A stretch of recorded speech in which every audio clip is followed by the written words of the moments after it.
மார்கழி 25வது பாடல்.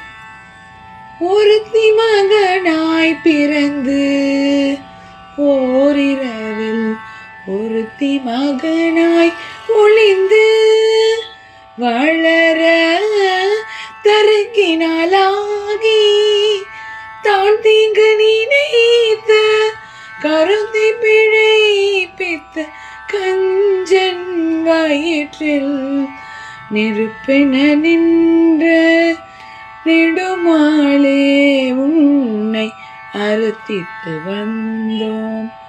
பறை தருகியாகில் திருத்தக்க செல்வமும் சேவகமும் யாம் பாடி வருத்தமும் தீர்த்து மகிழ்ந்தேலோரெம்பாவாய்.